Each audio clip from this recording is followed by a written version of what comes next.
Hello, ഇന്ന് നമുക്ക് ഇതുപോലെ കുരുമുളക് ഇട്ട് വെച്ച മീൻ കറി വെച്ചാലോ? ഇതുപോലെ ട്രൈ ചെയ്തിട്ടില്ലെങ്കിലേ ഒന്ന് ചെയ്ത് നോക്കണേ. ഒരു ജാറിലേക്ക് ഉള്ളി, വെളുത്തുള്ളി, പച്ചമുളക്, ഇഞ്ചി, ഉള്ളി ചെറിയ ഉള്ളിയാണ്, ചെറിയ ഉള്ളി ഇല്ലാത്തതുകൊണ്ട് ഞാൻ സവാള, വലിയ സവാളിന് പകുതി എടുത്ത്, കറിവേപ്പില, കുരുമുളക് എന്നിവയൊക്കെ ഇട്ട് നല്ലോണം അരച്ചെടുക്കാം.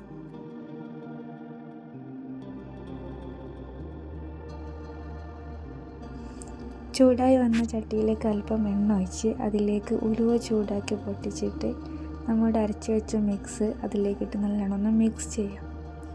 നല്ലോണം ഒന്ന് വഴറ്റി വന്നതിന് ശേഷം കുറച്ച് പുളിവെള്ളം, ഒരു നെല്ലിക്ക അല്പത്തുള്ള പുളി എടുത്ത് അതിൻ്റെ വെള്ളവും ഒഴിച്ചിട്ട് അല്പം മഞ്ഞൾപ്പൊടിയും മല്ലിപ്പൊടിയും ഇട്ട് നന്നായി പതിച്ച് വരട്ടെ. പാകത്തിനുള്ള ഉപ്പും ഇട്ട് മിക്സ് ചെയ്യാം.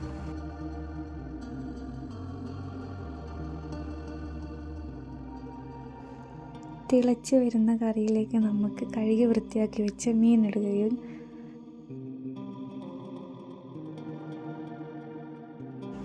എന്നിട്ട് അത് അടിച്ച് വെച്ചിട്ട് നന്നായി തിളച്ച് വരട്ടെ. തിളച്ച് അത് കുറുകി വരുമ്പോൾ അല്പം വെളിച്ചെണ്ണയും ഒഴിച്ചാൽ നമ്മുടെ കറി റെഡി.